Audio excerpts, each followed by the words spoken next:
All right, Ohio Political News coming to you live.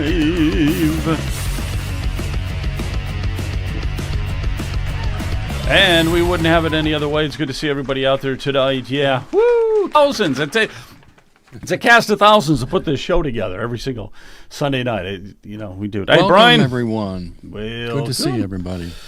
Jonathan Cheers, is out everyone. there. Good to see you, Jonathan. I want to get the commish with us here tonight. How you doing, John? Doing to see you. good. Good to see you. All right. All right. Have so we got the commissioner a mug yet? I think it's okay to get him a mug, right? Hey, yeah, we should get him a will. mug. Yeah, we will for Christmas. He's going to get a mug. Who's got their mug with him? Anybody? Ohio got my Political mug News here. mug. Jonathan's got Mine's his right here. mug, so Yeah. You got it up So- there? Let's see it, Brian. Okay, good. Yeah. There it And I is. got There mine. she is in all its glory. Hey, tonight we got some good guests. Jeff Skinner is going to be joining us. He's from the Ohio Register. He's got a couple of interesting stories, including one with Vivek Ramaswamy and the H-1B visas. And to me, that's a major red flag with Ramaswamy, so we got to get to the bottom of that. And then at 8 o'clock, Stuart Moats is going to be joining us. Who is Stuart Moats, you might say? Stuart Moats is Lieutenant Governor for Heather Hill. Heather Hill is running for governor. He's going to be the lieutenant governor if they win. So we couldn't get Heather on tonight, but we did get Stuart, and we'll find out what their platform is and how they vary from Ramaswamy. Thinking about it right now, Ramaswamy doesn't even have a lieutenant governor. He hasn't picked anyone that I'm aware of. And Amy Acton hasn't Rep. either, Gross. by the way. Amy Acton hasn't picked a lieutenant governor. I don't think she has a chance, but I think Ramaswamy should pick Rep. Gross. Jennifer Gross would be a Gross, great right. lieutenant Jennifer governor. Gross should be the yeah, Jennifer without Gross a doubt. or Commissioner John Plachnik. That'd be my vote. So just throw that name in there. We also have the Thirsty Cowboy tomorrow. We have this event, and guys, a few of you guys are going to be there. I know that Brian Massey, John Palashnik. We also have Tom Z joining us, and Chris Galway, auditor from Lake County, will be out there at the Thirsty Cowboy. You guys ever been to the Thirsty Cowboy? Oh, yeah. Yes, we have spoken there before. You're not allowed to Nice go in place. there without having a beer in your hand, from what I was told. But the Thirsty Cowboy, That's going to be a problem for me. I've never had a beer in my life, John. Is that right? Okay. Well, we'll make an exception for you. We don't want any of the panelists drinking. I'm hoping we have a good turnout for this event. I'm really hoping and praying that we have a really good turnout. It's going to be one of those tax town halls. So I'm going to be in the audience, and hopefully we have a good-sized audience, and ask away. Any questions, these guys will be up. You guys will be up there at that front table, okay? And you just fire away. Any of the questions, you guys are more than capable of answering them. That's tomorrow night. Well, I should say Monday night. So if you're watching this on a tape and it's past Monday, you missed it, but we'll be doing another one next Monday. But it's at the Thirsty Cowboy. Starts at 6 o'clock in Medina. It's real easy to get to, right off I-71 there. So make sure you get there. Doors open at 6 o'clock. Leonard Gilbert will be out there, too. Didn't want to forget about... Yeah, we're not going to forget hold about anything Leonard back tomorrow night. We're going to let the people know what we discovered when we went down to the county commissioners' winter conference in Columbus. All right, fill us in a little bit on that, Brian. You were talking about that off air a little bit about what took place. So you went down to Columbus. Yes, we were And invited this to go was- to the conference to speak to the county commissioners. I'd never been there before, but they wanted a proponent of the abolishment of the property taxes. So Leonard Gilbert, my Christian brother, and I went down there, and we spoke before probably the most hostile crowd. Not probably, it was the most hostile crowd that I have spoken in front of regarding property taxes in several years that I've been doing this. Okay, so how many commissioners were there? County commissioners? I'm not sure. There was about 100. There's about 100 people. There was standing room only. In the room.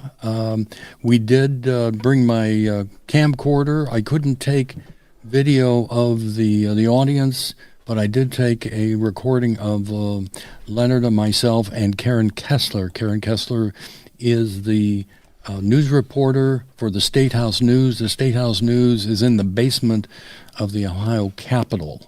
So I have been interviewed by her at the State House in their recording studio. It was a few months ago. And I thought she was going to be a little,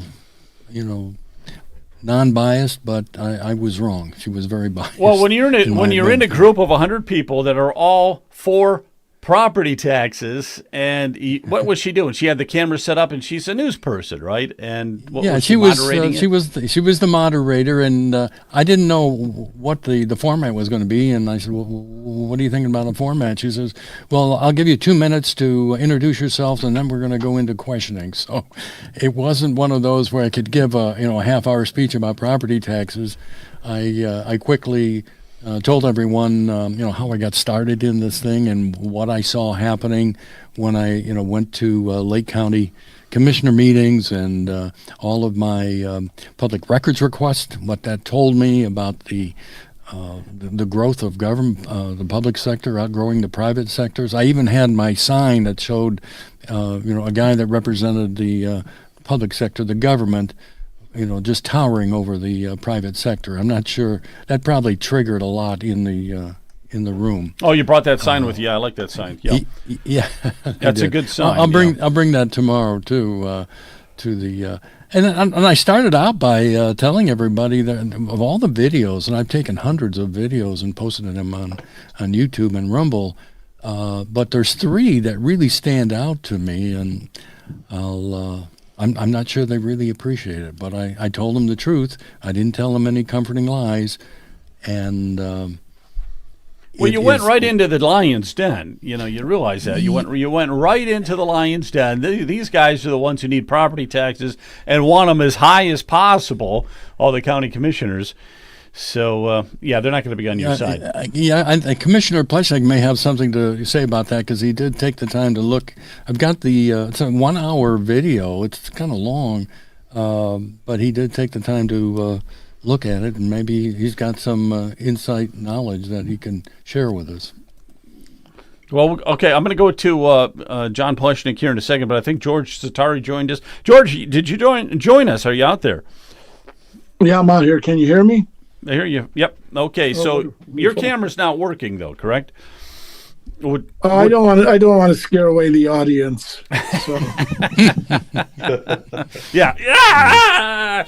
Keep that camera off. Actually, we probably all of us should have the cameras off. I'm thinking to some extent, but let's get the commission here. Let me cut over to you for a second. So, John, you missed out on the commissioners' meeting, even though you are commissioner in Lake County. So, how were you able to do that? So let me just say, with the passing of Commissioner Rich Ragovich, it was very important for Commissioner Beveridge and I to be close to home and to make sure that we were both there to sign off on any critical issues that came up.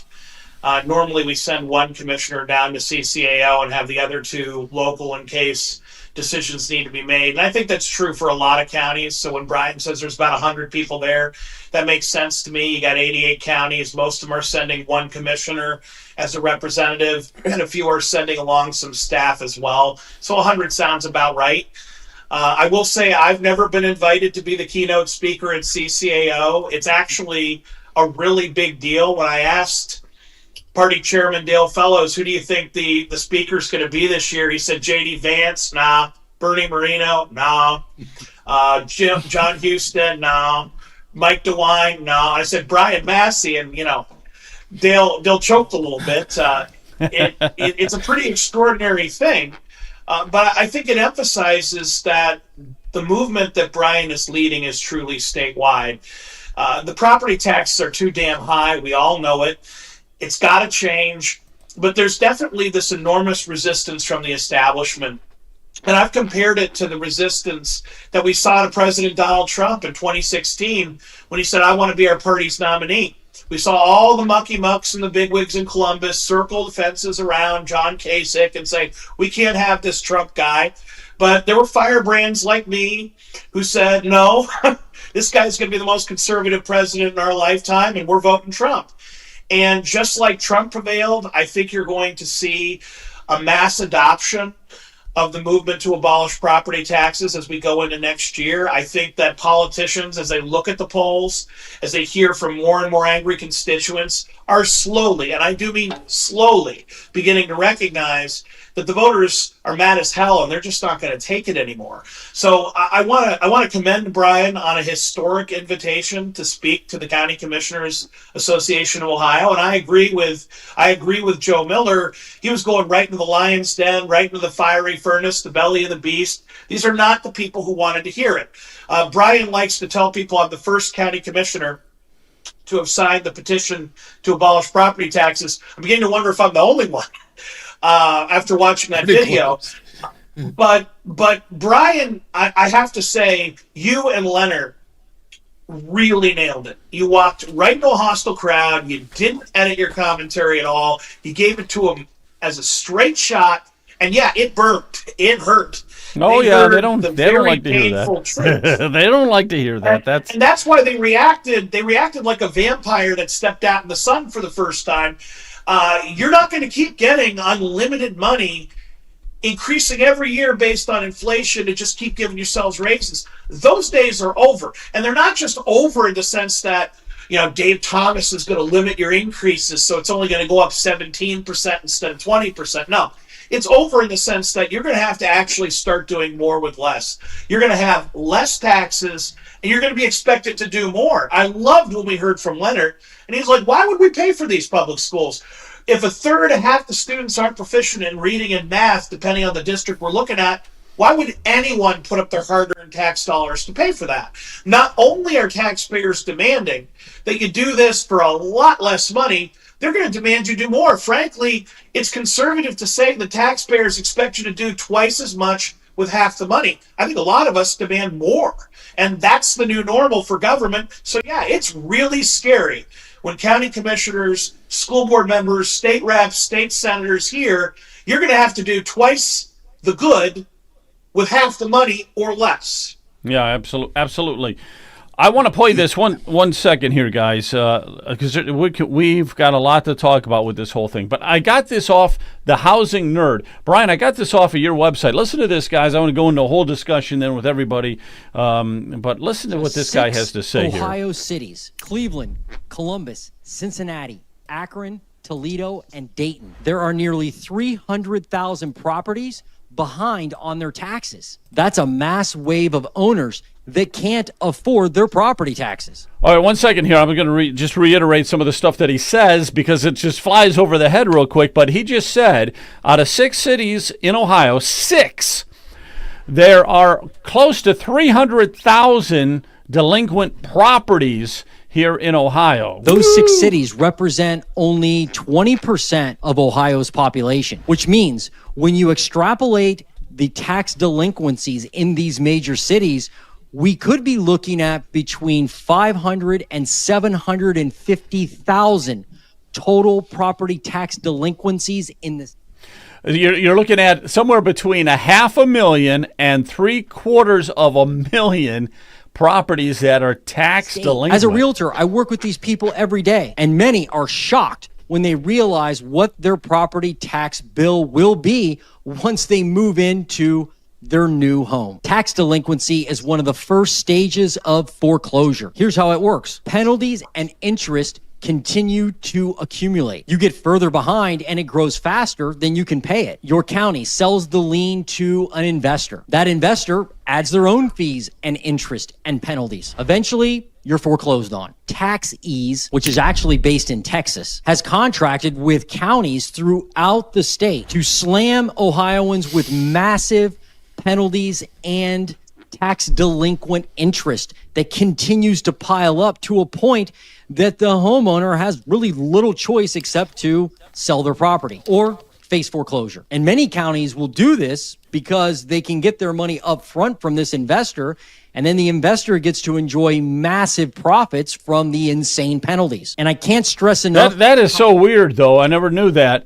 But the county, and John could probably verify this, so it sounds like the county is like more than willing to have a third party take over these delinquent houses because the third party will throw money at the county, then they'll keep passing on penalties and fees to the homeowner, and then eventually they get the property and they'll sell it at a profit and everything like that. So it's a big money maker, but it's these penalties slime. will add up. These are Trust slime me, buckets. As somebody who's missed a property tax payment before, the fees and the penalties are insane. Some are pushing for the complete abolishment of property taxes. These are survival organizations. People are coming together because, quite frankly, they don't know what else to do. To put it bluntly, they're sick and tired of being extorted for unrealized gains on the paper value of their property.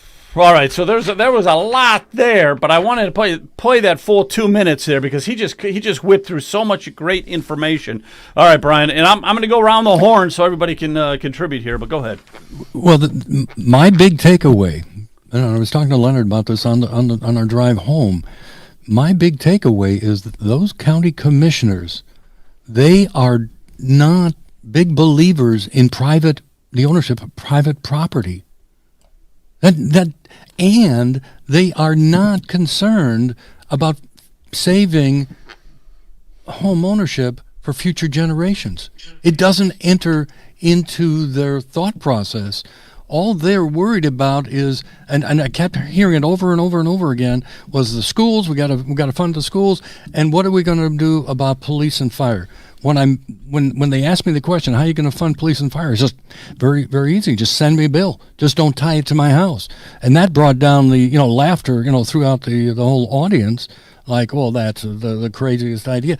No matter what we as taxpayers say to our elected representatives, it will not be good enough, because what they don't want to do is they don't want to upset their donor base, their unions that are bringing in the campaign contributions to make sure that they get reelected.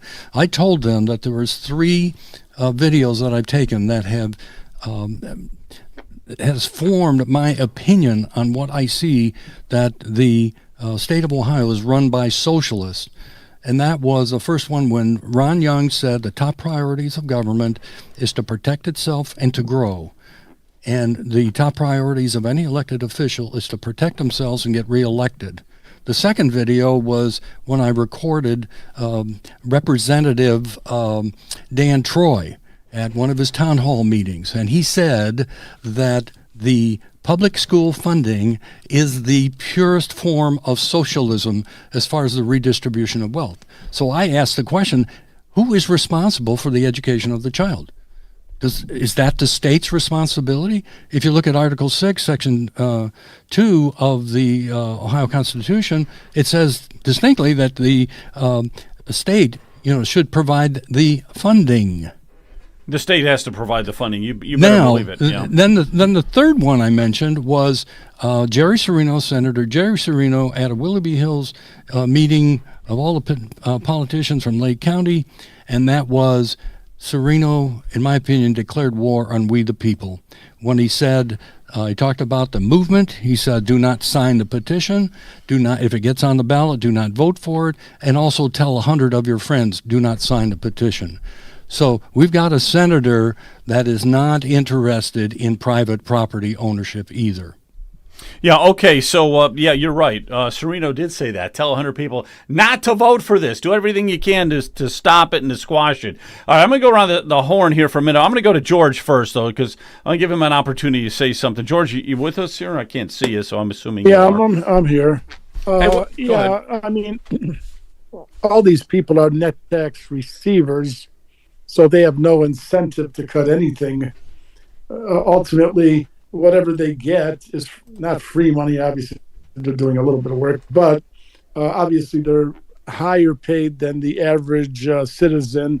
The average government employee is 20-30% higher than private industry based on, fringe benefits, vacation time, things like that. In the city of Cleveland alone, the teachers full-time is 800 hours a year.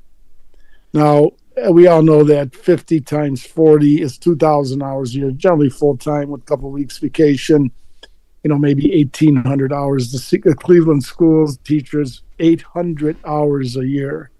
Now, as you were saying before, they're going to have to do twice as much with half the money. About time they get off their asses and do some real work. And, you know, the old saying, those who can do, those who can't teach, those who can't teach become guidance counselors. So, you know, it's a cottage industry. They don't care about our children. They don't care about education. The United States has fallen to 38th position out of 40 industrialized nations. The state of Ohio is pretty bad. Individual cities, they're happy if they crawl from a F to a D minus, and they consider that, you know, hurrah, hurrah, victory. So the whole thing is pathetic, disgusting, and the whole thing needs to be overhauled and reworked. The whole system is built on the backs of the working class and I won't say the poor people, but the middle class. And again, I don't believe that a teacher should not be part of the middle class, but they're a little bit luxuriating in higher echelons, and they put their noses up like the elites that they try to be. So the whole thing has to be revamped totally. Yeah, it has to be revamped. And I don't mind somebody living middle, upper middle, or even whatever, but I don't want it coming out of my taxes, and I'm paying for it, and my property taxes are paying for it, and then I'm getting thrown out of my house so that they can live better. You know, let's just put the kibosh on that. Put up one of the chats real quick, if you would, please, Ken. Okay, let's see. Adam Coleman. Put up the Adam Coleman comment, because I'd love to comment on that. Okay, let's see what it says here. Republicans have controlled the House since 2011. Republicans have controlled the Senate since 1985 and the governor position since 2011. They have dropped the ball and failed at tax reduction and fiscal responsibility. Okay, so it gives me great pleasure to introduce you, Adam Coleman, to Ohio Rhino Hunters. We're all over social media. Come find us, because something called party raiding happened. It happened, and it was orchestrated and planned out, strategized by the far left liberal Democrats to invade the Republican Party. So ultimately, those aren't Republicans. Overwhelmingly, the people that you're looking at who have an R next to their name, and it happens at the local level as well, are not actually Republicans. I can point to hundreds of examples of people who are lifelong Democrats, even climbed the ranks and became leadership within the Democrat Party, and then lo and behold, they lose an election, or they just show up someday on the doorstep like a lost dog and claim to be Republican, and a year or two later they hold some office with an R next to their name. It's frustrating, and it's what we ultimately refer to as the uniparty. If we're going to get back to that supposed two-party system we have and potentially give back voice and vote to we the people, we're going to need to get actual Republicans. That means the type of person who is in some way distinguishable from the far left Democrat neo-communist party. So if we can get some Republicans in the Republican Party, we might actually have something. So a couple of other comments back to the property tax issue. I encourage everybody who is still on Facebook, go find the Committee to Abolish Ohio Property Tax. It's a very robust group. I see a lot of posting in there. Ohio Political News posts in there on a pretty regular basis. I've posted as well. In fact, this morning I posted some thoughts on property valuation, because that's key. When we suddenly are told that our properties are worth 30% more than they were a couple of years ago, we have to actually take a serious look at what led to that. My post this morning, just 11 hours ago, has it's 253 likes, 101 comments, and 89 people have forwarded that so far. It lets you know that there is a very active conversation on this subject. One of the key pieces that I want to point to, a few quick things very quickly. I would pay close attention to farms and farmland in Ohio. I strongly suspect that that is a key target. We're talking a lot about who is buying and who owns property, residential properties. And of course, that's something we should care about. But I believe that farms and farmland are pole position and in the scope of those who are attacking property and home ownership or property ownership.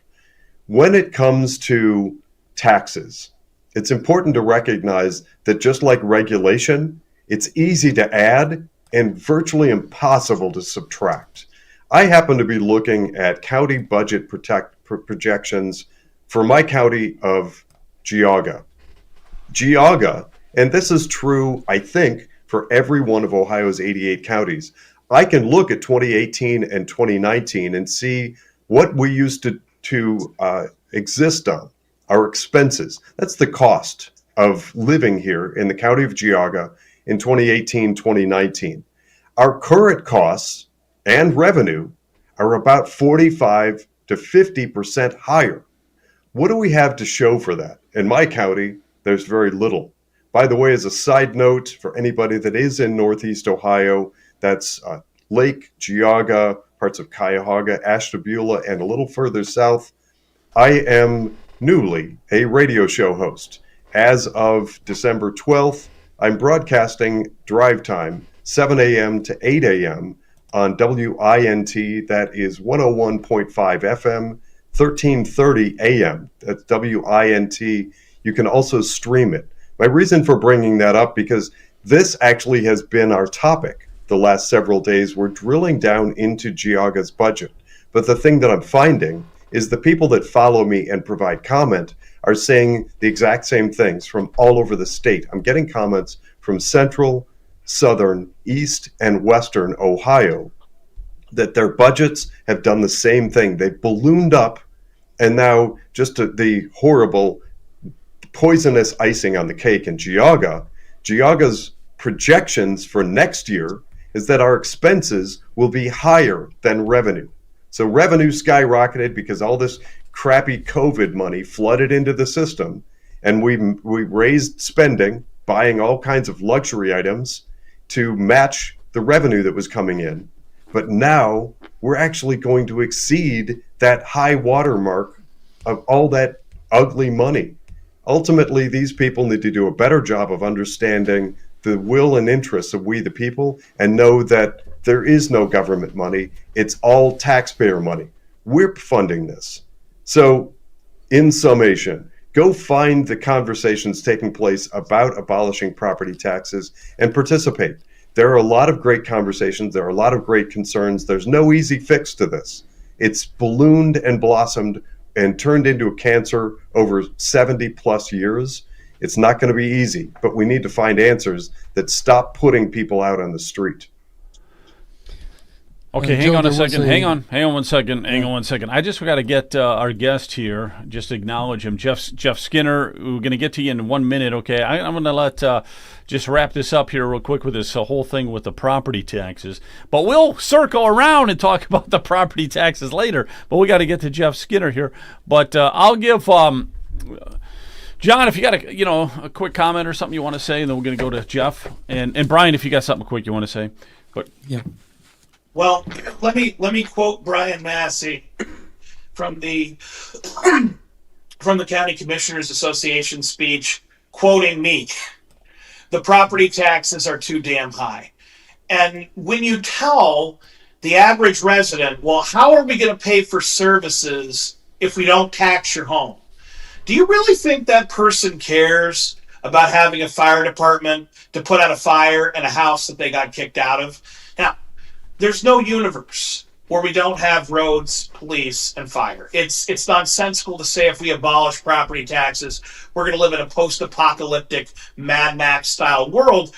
But I think that the politicians show how to touch they are when they say, well, you won't have services for the home we're going to evict you from. If you're homeless, you don't care if there's a fire department. You're not worried about how nice the road is in front of the house they kicked you out of. So the tone-deaf nature of the politicians, that people are going to be worried about the niceties of life when they're fighting to keep their home, it's just kind of ludicrous. And this is where I think Brian and I disagree just a little bit about his experience in Columbus.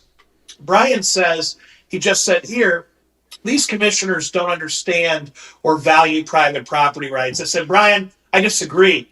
They value private property rights. They're only worried about themselves. they're not in a position where realistically any of them are going to be taxed out of their homes, so they don't care. There's zero empathy. There's zero concern for the least and most vulnerable among us, for low-income seniors, for disabled veterans. It's not that they don't care about private property. Oh, they do. If you said you, commissioner, you state rep, you mayor are being kicked out of your home, oh, they'd be there with pitchforks and torches and carrying a sign saying abolish property tax today. Right. The problem is not that they don't understand private property rights. They don't understand they're for all Americans, not just them. Absolutely. Also, we got a chat there, and put that one back up from Hamilton County, if you would, for a second here. It says, do a story on the auditor and the treasurer breaking the law on discrimination in Hamilton County. I have proof, and I have documents. So what I need you to do, Clayton, is email me. Okay, my email is right there, joe@ohiopoliticalnews.com. So connect with me, and we're always looking for stories. We're always looking for news stories. So yeah, please Joe, just do real that. quick, Go ahead, Brian. I'll wrap it up. There was a chat about, do I know anything about this Homestead Heroes? There's a group. The group is led by Bill Holman, and Mr. Holman and his compatriot were pushing the legislators to eliminate all property taxes just for residential homeowners. And unfortunately, he's about 3 or 4 years behind Leonard and I, because we tried to get no property taxes for seniors, and we found out there'll be no carve-outs for seniors. So although we appreciate him trying to help the people, the citizens of the state of Ohio, it's not going anywhere because legislators will not touch this issue. You said it. It's not like there's nothing controversial about the issue of abolishing property taxes. I don't see why that would even be a problem for anybody. I just can't see that. Can't see any lawmakers getting upset, or any county commissioners, or anybody. Just my opinion. All right, let's bring in our guest here, because we got to do that. Jeff Skinner with the Ohio Register. Good to see you, Jeff. Thank you for coming on the show tonight. If you want to plug the Ohio Register, go ahead. I'll give you a couple of seconds. And then I want to get into this Ramaswamy story, if we could, okay? You just wrote about it. Yeah, it's theohioregister.com. You can also find us on Facebook under the Ohio Register, and X, same name. We're also on the Substack as well for the Ohio Register. Yeah, and so that's where we've got these stories from. So I want to talk about this one with Ramaswamy here, because I found it to be very interesting. So Vivek Ramaswamy, he was a keynote speaker at the IT Serve Alliance event, Synergy 2025, and that was in Puerto Rico, right? Yes. And that was in December 4th and 5th, so just a couple days ago. Okay. Well, there's been updates to that, but you can go ahead. Yeah, so the organization, it operates about foreign lobbying, and what it's all about is it's managed out of India, and it's he was one of the main keynote speakers at this event. And by the way, and it's all to get H-1B visas into Ohio. That's the main gist of this whole thing. They want Indian people coming to this country through the H-1B visa program. But there was a lot of opponents to Trump. I want to play this cut here. Kick the butt of Donald Trump. Kick his ass, really. Kick his, what? Listen to this lady. Kick his, I'm not even going to say it. I'm not going to say that. I got more. There's the people. First of all, when Trump talks about anti-immigrant, I'm always surprised. 2 out of his 3 wives were immigrants. and as it's true. And somebody recently said, the joke that they make, that immigrants do all the hard work that no other person wants to do. That's what we talk about, the poor wives who got married to him, that no other American would want to be with him. This lady is unreal. So first of all, she's bashing Trump over and over. You could, if it's a joke or something, but she goes on and on and on, and it says that no woman would want to be with him, and these immigrants are the only ones that he could get. Well, this was a whole convention for India. the country of India, and it's all to bring more and more of them into the country through the H-1B visa. And the fact that Ramaswamy was one of the keynote speakers for the event, that's the news we're trying to get to the bottom of here. Now, one other thing here, and I'm going to just throw it your way, but it says that that this group, International Competitive Metrics, has shown that India consistently ranks lower in competitive programming than nations with far smaller populations. So making the argument that over 70% of the H-1B visa people that come over from India are here because they're so much smarter than anybody else, and we need them in technology, and we can't use the Generation Z kids who are coming out of Dayton University with their engineering degree because they're just not smart enough, and we've got to just import India. So that's the basic premise of some of your story there. Let's go ahead and take it from there if you would. Yeah. I'd like to provide a little history and context there too. So earlier this year in 2025, India as a nation used a lot of its nonprofits to come together, and they launched a national program called GATI, Global Access to Talent from India. The major premise of this operation was to increase both H-1Bs and Western immigration of Indian workers into the West by about 45 to 50 million over the next 5 years. That's their goal. They want to increase remittances to their country by $300 billion. So this is a national operation. And the way that GATI has outlined, and they've been very upfront and forward about this, how they've outlined they're going to accomplish this is by utilizing foreign nationals abroad to both lobby for decreasing restrictions and regulations around immigration and worker programs, as well as using business-to-business operations and nonprofits. And they're going to pipeline this. This is their whole plan. They've been very open and upfront about it. And part of the operation relies on a nonprofit organization, one of them being IT Serve Alliance. IT Serve Alliance lists itself as a nonprofit conglomerate of IT companies, LLCs, across the country. However, even though they say they are a U.S.-based nonprofit organization, if you looked, and they have since tried to privatize their accounts so people can't look at this anymore, but their accounts are all managed out of India. And then videos have been leaking out this week of backdoor meetings that the leadership has had both with foreign national dignitaries of India, bragging about how, roughly, half to 70% of their workforce is Indian. They're sending over half of their earnings back to India. So this is, facilitating that plan that GATI has laid out. And I think one of the major concerns is, what you showed, that was a video of Sheila Murthy, who is the long-term contracted legal attorney for IT Serve Alliance. She's been on contract retainer with them since 2016. And that video was from a Seattle event that they had, I believe, within the last year or so. And she has made those disparaging comments about Trump. And really, it's because Trump put forth some pretty strict immigration restrictions on H-1B during his first term in office.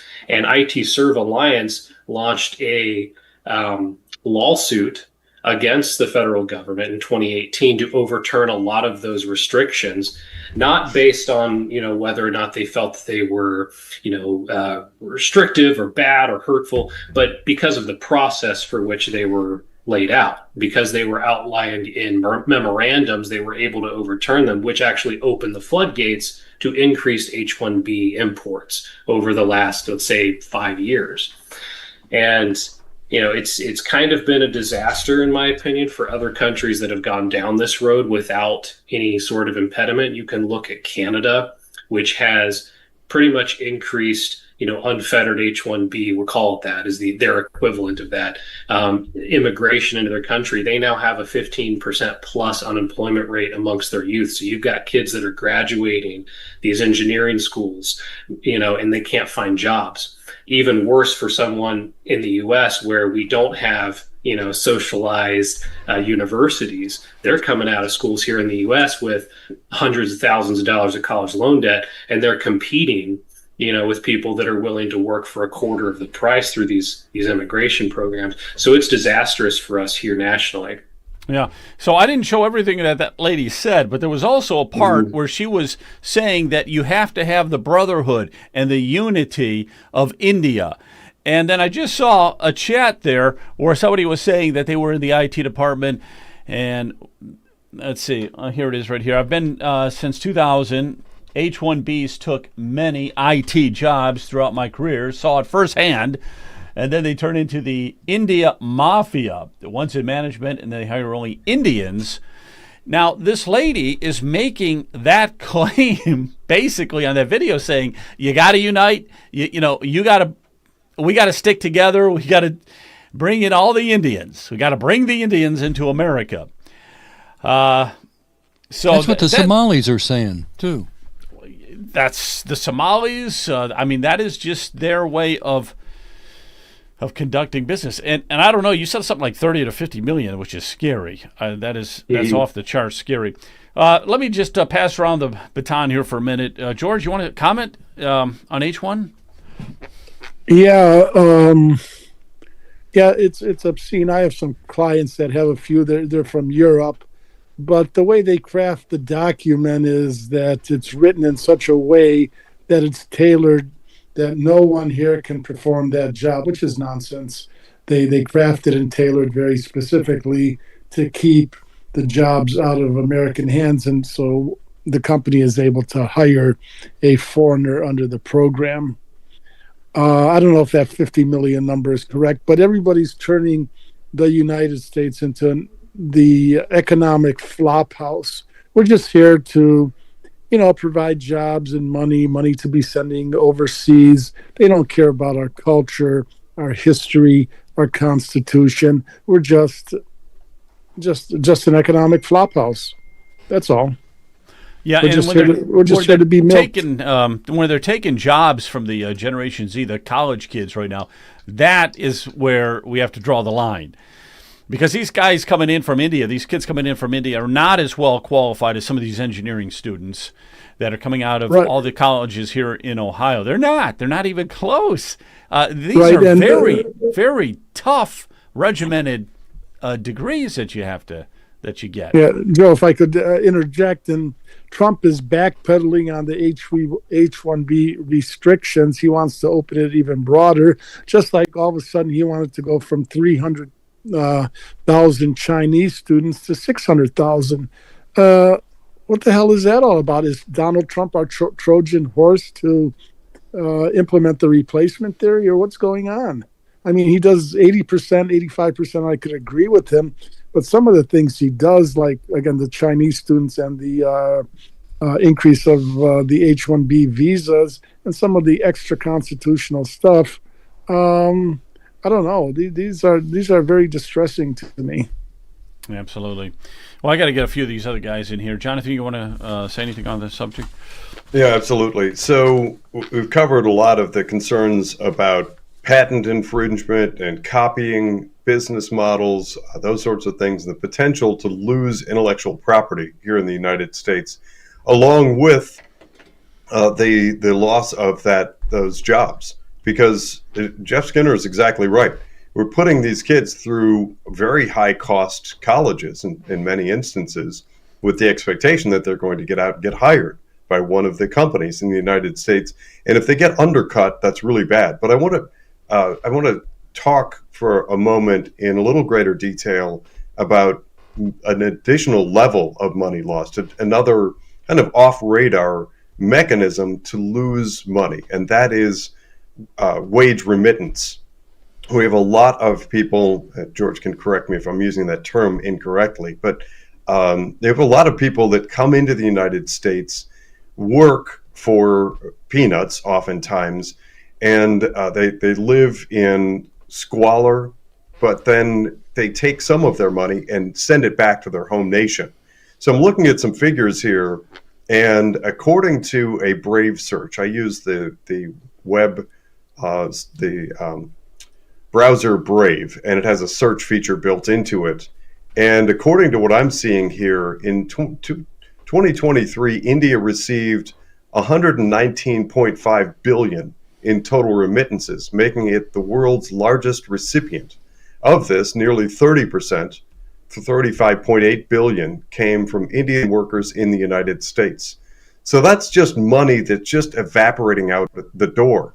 So this is just wrong on multiple levels. If you have American college kids who go through and put the work in and graduate with a degree, they should be hired. When they are and get a reasonable wage, then they're keeping that money in the local economy. They're feeding our economy by buying goods and services, and it keeps us a robust nation.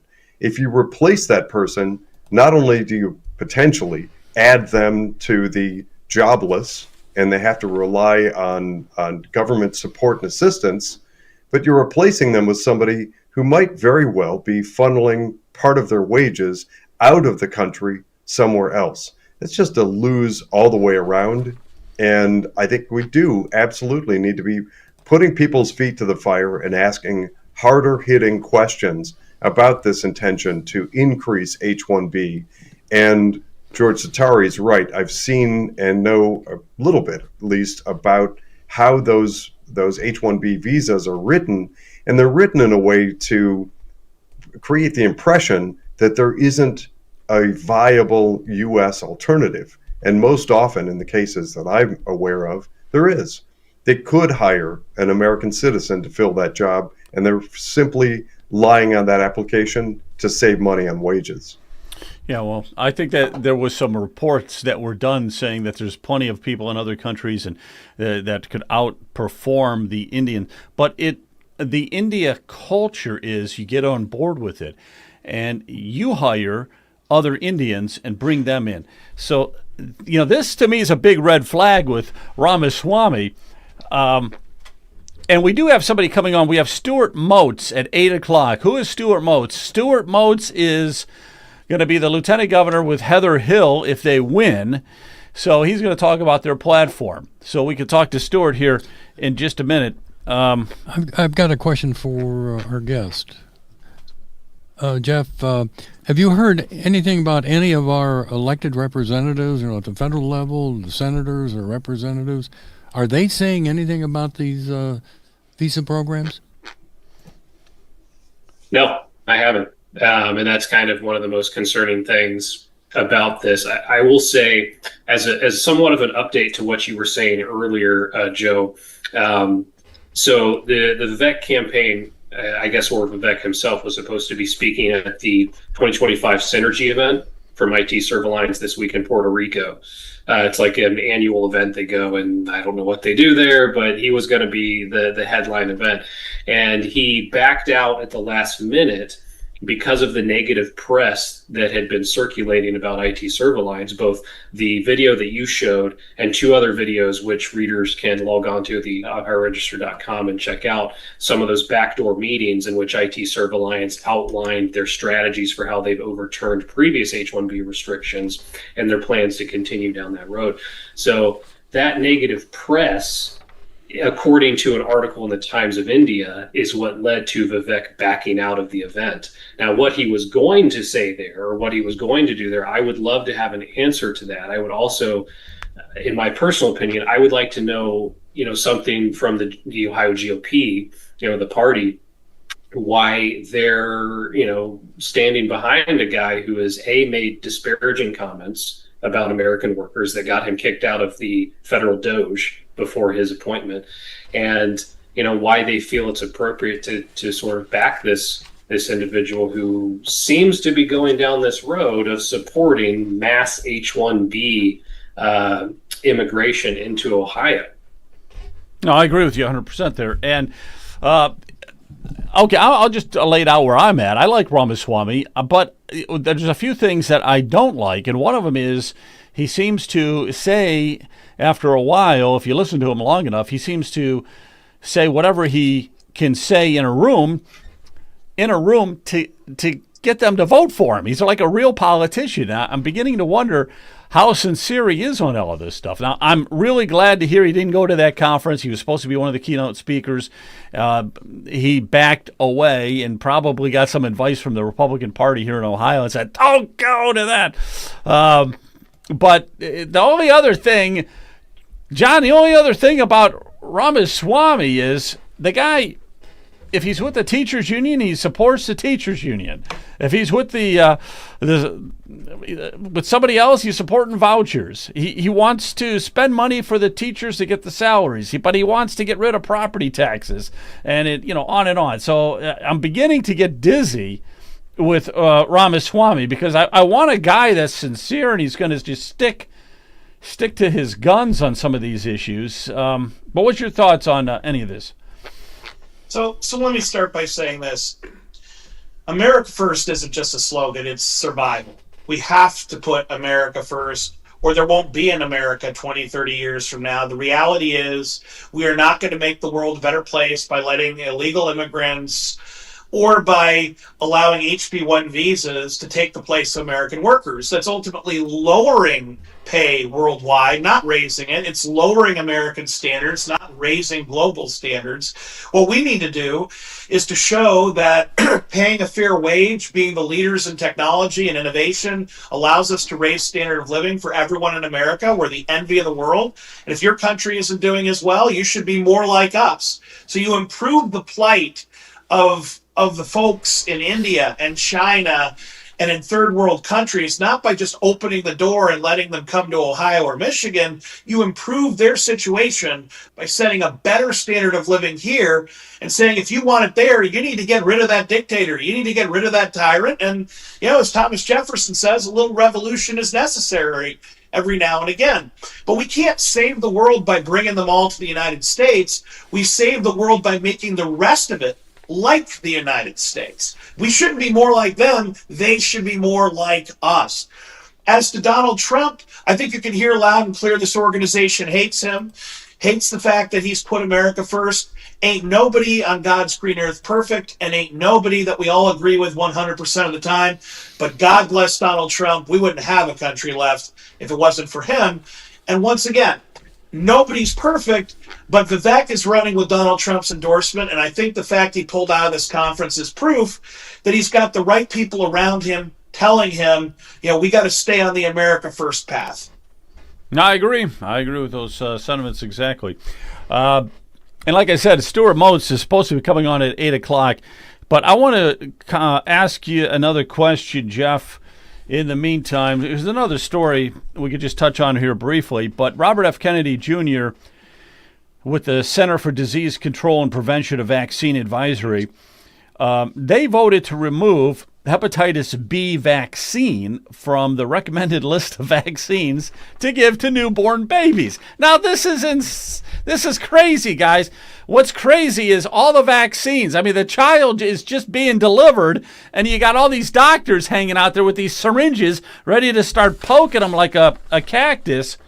But here's what's in this vaccine. And through their wise, as wise as they are, they said we can't do it. Aluminum hydroxide is in it. Formaldehyde is in there. There's stuff that shuts down the autoimmune system. Autism disorders were found in it. There's also asthma, developmental delays in the child, ear infections, gastrointestinal disorders. So, comment on that, because I got that off of your Ohio Register as well, which is, I thought, an interesting story. Yeah. Some good news, actually, for once, I think, for those who actually read science, right? We heard for the last, what has it been, about 5 or so years now, trust the science, but then we started reading it.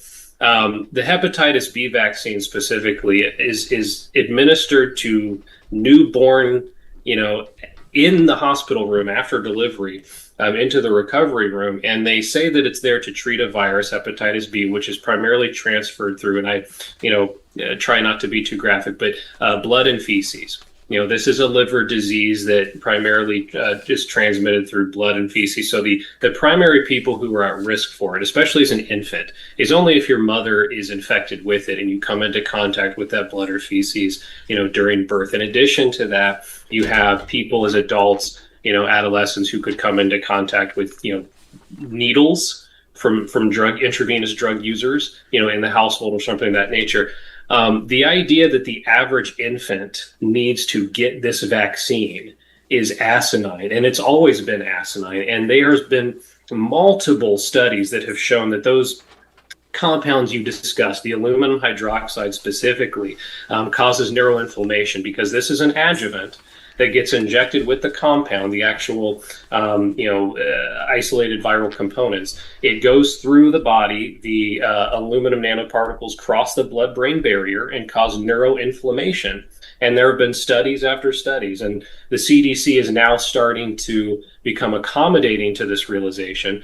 But that neuroinflammation leads to damaged brain cells, which creates autism spectrum disorder as a symptom onset, okay, according to the ASD. So that's been verified through multiple research pathways. Formaldehyde specifically causes autoimmune disorders. It affects immune regulation. So you're putting an infant at risk with the injection at a far greater rate than you are potentially trying to prevent an illness that the average infant in the average family is never going to come into contact with.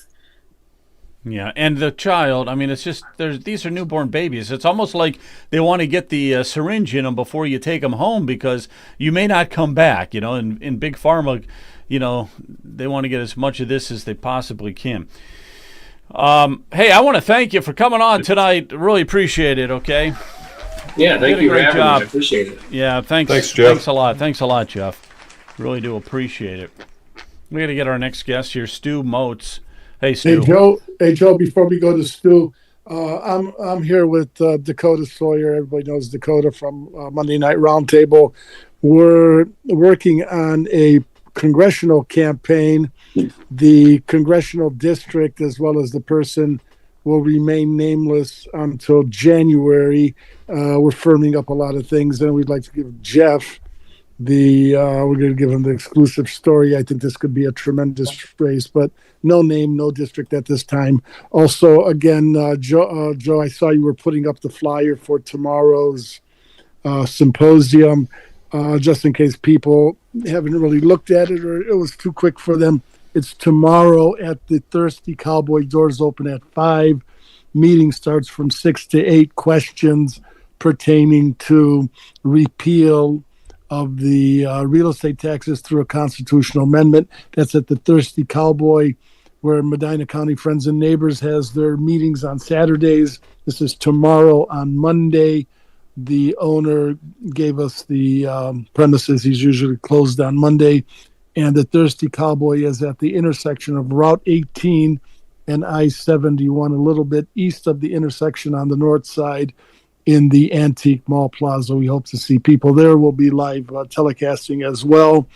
Monday Night Roundtable will be partially simulcasting it. So we hope to see everybody there tomorrow. Doors open at 5.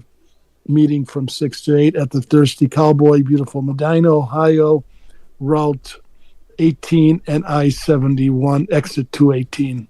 So I hope to see everybody there. So, Joe, I'm going to beg off because Dakota and I, again, are working on some themes and fundraising and different things for this potential candidate coming up. All right. Thanks, George. Yeah, we really appreciate it. Yep. And we will see thanks, you. George. We'll see you tomorrow, George. At the sounds Thirsty great. Cowboy. I'll be there with Dakota. Like I said, we're working people on some can other sign the projects. petition also. We're going to Yes, have petitions. absolutely. They can sign petitions there. Yeah, sign sounds petitions. great. Absolutely. Just come, get your questions answered. Just show up, please. Just show up, and you'll have a good time. You'll have a good time while you're there. All right, let's sounds see. great. All Thanks right, again, good night. George. Dakota, All right, thank good you night. guys. Good night, gents. Good night. Thanks, George. Hey, Stuart. Hey, you know what? I don't know if you're on your cell phone. If you want to turn it sideways, we might be able to get bigger picture of you. Yeah, let's do that. Give that a shot and see if it works. Sometimes it works, sometimes it doesn't. There we go. Great. Oh, there we go. Yeah. Much better. Very good. You know, So- hopefully the Thirsty Cowboy let me in. I mean, it sounds like my kind of place. Yeah, I was going to say you're dressed for it already. It's up in Medina, though. That might be a little bit of a drive for you. Yeah, it's about a 3-hour drive, but Heather and I, we're going to be there. We already talked about it. I'm going to leave work a little bit early tomorrow, and we're going to make it. To the Thirsty Cowboy? Yes, sir. We'll be Oh, there. awesome. Well, that is fantastic. So we will make sure that you are recognized there. Yeah, we'll let you talk a little bit. Hey, let's talk about it right now, though. So you would be, if Heather Hill wins, you're the team, so you're going to be the lieutenant governor. Here's the platform that I have, and then fill me in. Abolishing property taxes, so that's probably why you're going to be at the Thirsty Cowboy. That's great. Amen. That's right. You want to bring in some manufacturing industry into Ohio. You want to reform education, and you want to get rid of those data centers, which we've talked about those things a little bit here too. Right. So fill us in a little bit, some of the gaps in there on your platform, okay? So some of the gaps there. So if you're looking now, I don't need to go into abolish property taxes. You guys are doing God's work there. Good Lord, if between Brian, Leonard, John, yourself, I mean, you guys have documented just the theft from that we're taxing everyone out of their homes. It's one of those. So I have an MBA. I mean, I'm not there with John and those guys, but it's one of those. It's basic economics. I mean, you talk about all the, was it George W. Bush? He's going to do the stimulus, and then of course all the COVID stuff, the stimulus. Could you imagine stimulating the Ohio economy with that $22 billion? And I know you guys have talked about it. I think it was back at Memorial Day, podcast. But I know with me, if I save my $25,000 a year that I pay in property taxes, I'm going to put that back into the economy. So if you have a deck that's so wait built a minute, you're paying $25,000 a year in property taxes. So $25,000. So you're a farmer, or Correct. you just own a lot of property? Yeah, okay, you're a farmer. Well, Wow. So farmer, we own 2 tree services, and then we do have a nice house. So we've been very blessed. We've worked our butts off, but we're blessed. So to pay $25,000 in property taxes, obviously we've had a lot of good Lord's blessings, but $25,000 a year is just nuts. That is nuts. That's crazy. That's crazy. That's get the commission here. Commissioner, you're going to be at the Thirsty Cowboy. Look at that. Oh, he's ready. He's ready. Everybody is ready. He's one of the panelists too, by the way. Yeah, be one of the panelists up there. Okay, I'm going to go around the table because I want these guys to get involved here and direct the questions, if you can, to Stu. Let's find out as much as we can about him, okay? Yeah, thank you, Stu, for joining us. I did have the pleasure of interviewing Heather Hill months ago when we first started this movement in Cleveland, and we have been supporting her.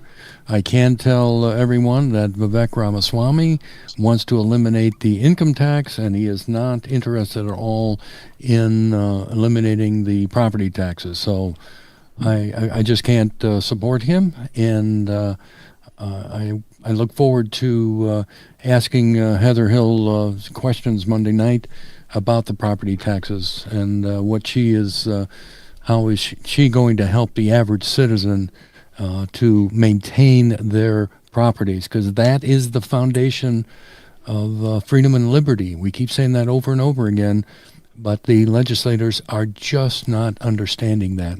And as Commissioner Plechik says, as long as they've got their bases covered, they're not worried about the average citizen. So we need to change that mindset. They certainly aren't. Yeah, they certainly are. Let's go. Speaking of the commission, let's go to the commission. Commission, anything you want to say to Stu? You get to know him a little bit and for his platform?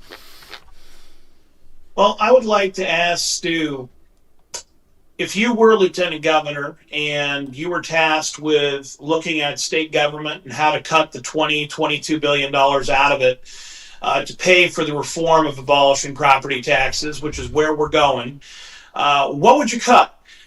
Ultimately, any $20 billion are going to do, and the state has a record-breaking budget over $100 billion. What do you cut first? Well, I'm going to cheat a little bit because I've been listening to you guys for a long time, and even just rezoning the school districts to have one board of education, one school district per county, that alone would save millions of dollars. And then I want to say, Mr. Massey, I forget which which video it came from or which discussion, but I know he was talking about just in one county there was like $1.8 million just to administer the daggone the every 3 years the reassessments of people's properties.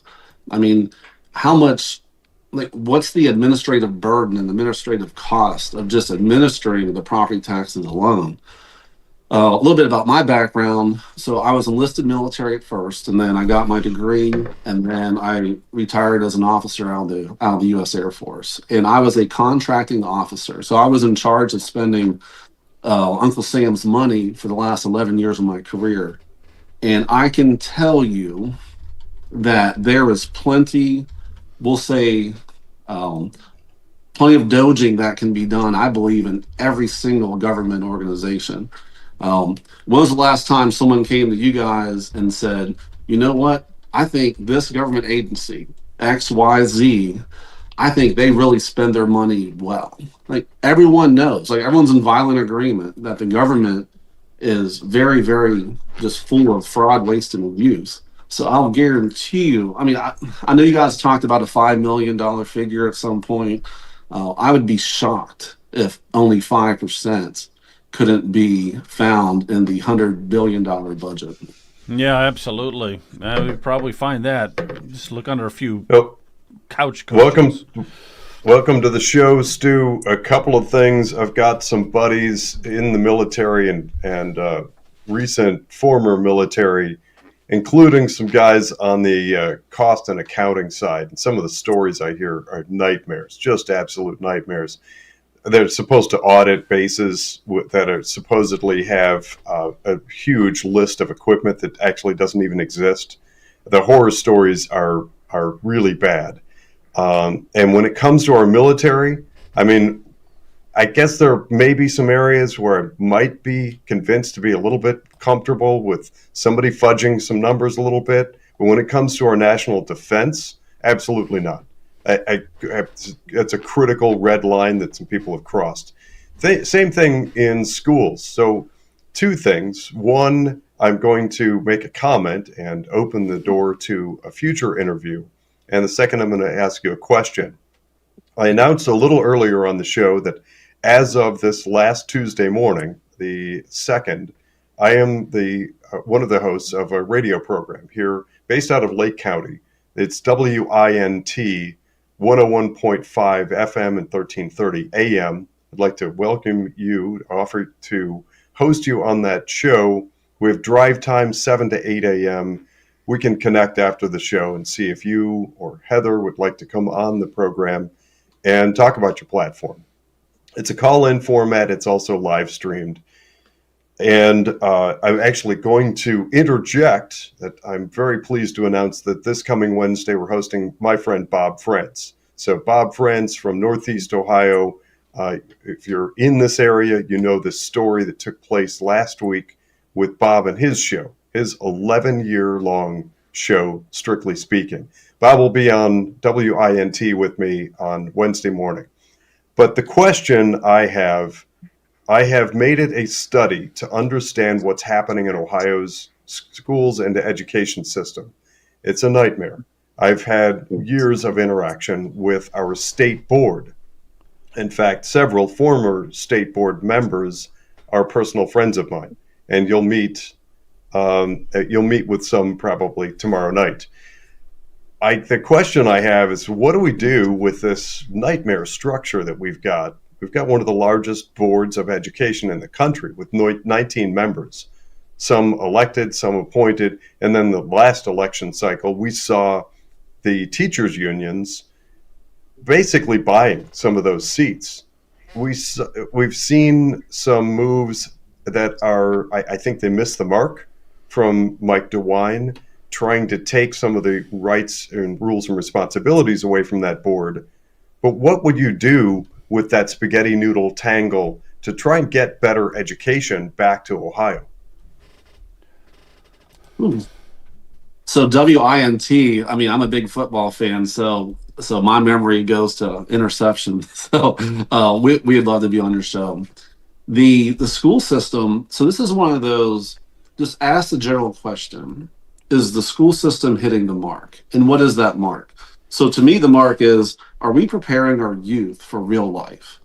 And I can't tell you last time, including I have a 22-year-old and 28-year-old, when was the last 18-year-old that you ran across, a recent high school graduate, and you said to yourself, you know what? The school system has really prepared this child for real life. I mean, my son's getting ready to graduate OSU, and I asked him about a month ago, I was like, hey, bud, I know you do Algebra 2, calculus, trig, all this, but do you know what an escrow is? Do you know what Social Security and FICA, do you know what all that is coming out of your taxes? He has no idea. So we're failing to hit the mark to prepare our youth for real life by a long shot. I mean, we're not even hitting the target. The heck with zeroing it in. I mean, we're missing the whole darn target.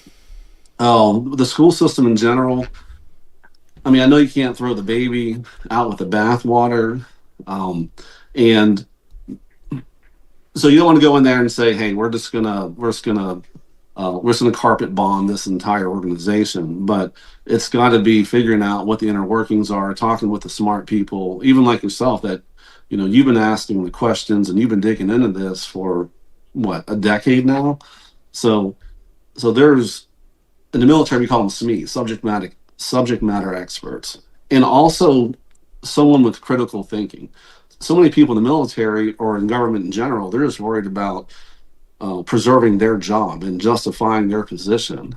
And when I see manning documents, I ran into someone at Chase Bank not too long ago, and he was like, man, we've been operating at 50% manning for 2 years. And I said, well, just because your manning document says that you're justified for 100% more than what you're operating now at doesn't mean that you're undermanned, because obviously you're meeting the mission.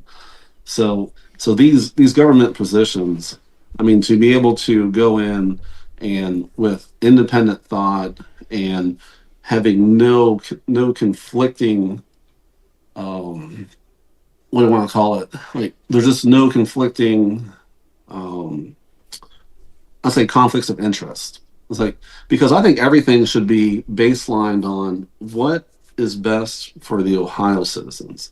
That's it. So is the current school system the best for Ohio citizens? Absolutely not. Is property taxes the best for the citizens of Ohio? Absolutely not. And that's where, like, with the data centers comes in. It's like, is that, because I've heard Ramaswamy talk about, well, no one's going to lose their jobs with data centers and when AI comes in. And it's like, no one with any common sense is going to believe that.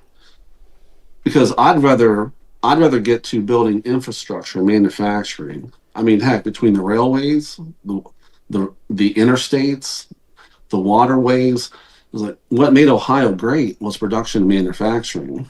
I know I'm getting off on a little bit of a rabbit trail here, but President Trump, like, man, he has hit so many home runs in less than a year in office. And some of those home runs, the numbers, they conflict depending on which news story you click, but he's basically secured $8.8 trillion of foreign investment to come back into the U.S. And I was asking AI, I was like, hey, how much of that foreign investment is scheduled to come to Ohio? Because most of that foreign investment, it's production and manufacturing. It's like, hello, Ohio's a great place. Let's bring those jobs here. But no, they're going to Texas. They're going to Florida. Some are going to Tennessee. I was like, what's Ohio leadership doing to bring that industry, that foreign investment, a lot of production and manufacturing? What is Ohio leadership doing to bring that here, to land that in Ohio? Because you talk about growing the tax base. That's one of those, all ships rise with the rising tide. But I've heard nothing from Ohio leadership, from the Senate, from the representatives, from the governor's office. I haven't heard anything about it. It's like, why are we not just really trying to build a business case and to attract those that foreign investment, particularly in production and manufacturing, here to Ohio? No, they got to. Stu, I want to ask you a question, because you mentioned 3 states: Tennessee, Florida, and Texas. And I want to ask you a question. What do all 3 of those states have in common as to why they'd be bringing in those jobs? I think everyone knows the answer. It's taxes.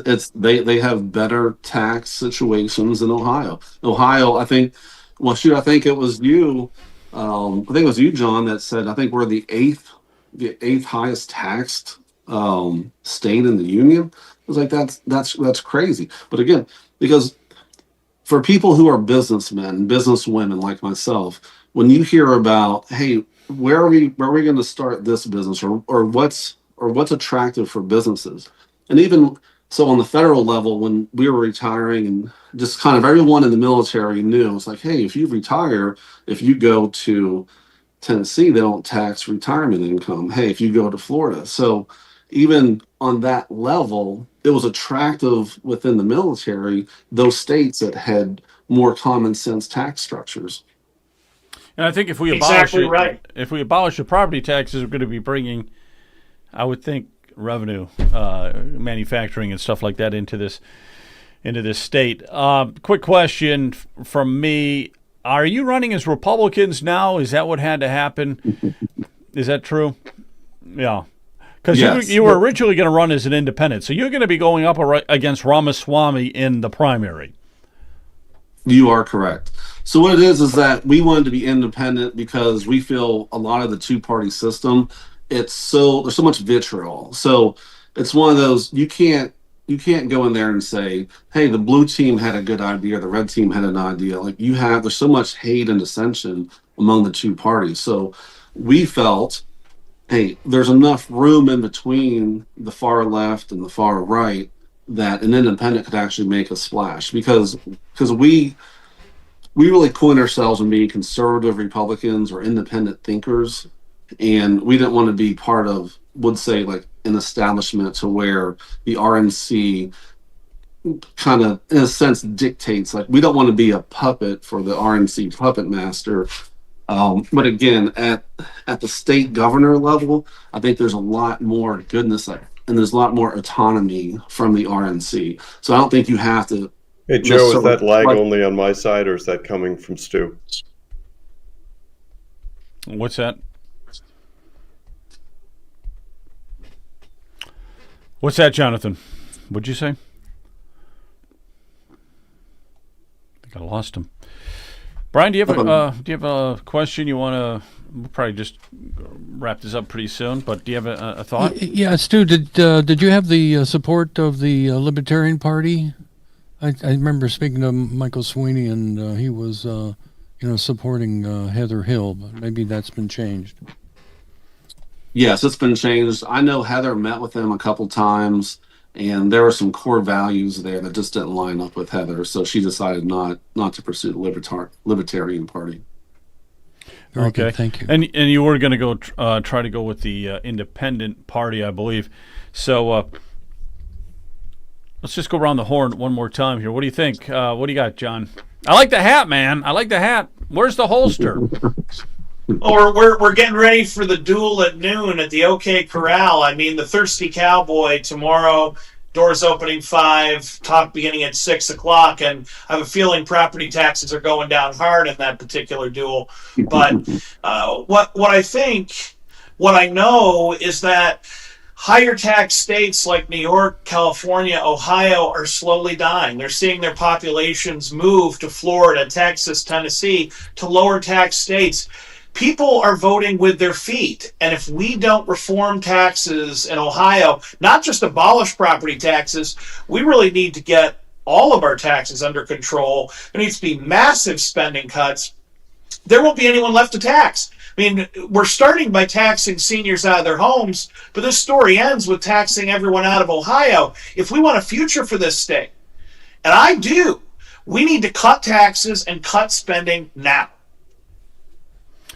That's the key, though. That's the key. Do you have any thoughts on trying to push for a right-to-work state? Would that be something you might have on the platform, or? Well, for me, I mean, I'll tell you what, if you could do away with the H-1B or to really dial it back, that's going to give all of our graduates and our hardworking people coming out of high school in the trades, it's going to give them a fair shake. So that's one of those we've got to look at. Again, it's like, do you throw it out or you just really reform it? But the last thing you can do is expand it like Ramaswamy's team is looking at. Oh, yeah, we cannot do that. Jonathan, you got less thought for Stuart? Well, I do actually. So I'll turn this into my third and final shameless plug for our new radio show. It's called Voice of Geauga on WINT 1330 AM. It's 101.5 FM and streaming WINT radio. It sounds like we have a willing guest in the future. Stay tuned. Hopefully, Stu and or Heather join us on the radio program and give additional information. We're drilling down right now into county budgets, and I'm starting with Geauga, the county in which I live. It makes a good representative example, especially for those of us who are conservative on the right, because supposedly sleepy, rural, conservative red Geauga County, supposedly, is under lock and key and has good watchdogs, but it makes a really good example for fiscal irresponsibility. I want to drill down into that and remember, again, Bob France will be joining us this coming Wednesday. One other thing, Joe, if you'll forgive me just interjecting this, not tomorrow morning, Tuesday morning at 9:30, there's a vote in Geauga on our county budget.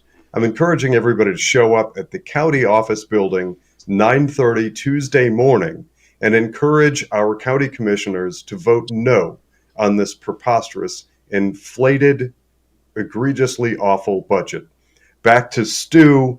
I want to thank you again for coming on, doing what you're doing. It sounds to me, I'm reading between the lines, like you and your family have a successful life. You've built something meaningful, and it sounds terrific. It sounds to me, if I'm guessing correctly, that you're one of those people that believes in citizen legislature. You saw something wrong, and you're willing to throw your hat in to try to step into the ring to fix it. If that's the case, I thank you for it. Yes, sir. So that's really, I'm a non-political person. Good Lord, I never wanted to run for any office. But several months ago, when it looked like what the RNC was offering, so I'm a conservative Republican, have been that way my entire life. Heck, this morning, our church, we have a prison ministry. I gave the message to a bunch of inmates in Dayton this morning. So that's where my love is. I love people. I love serving people. I was back with the military. But when you're telling me that our only option on the conservative side of the ticket, what's supposed to be conservative, is a non-Christian billionaire who has never once been kept up at night with anything that has ever kept me up at night. I mean, think about that. So everyone loves J.D. Vance. You know why? Because he came from nothing. When J.D. speaks, he's not speaking in four-syllable words that you're trying to look up on your phone to see what the heck they mean. No one's ever said that Ramaswamy's dumb.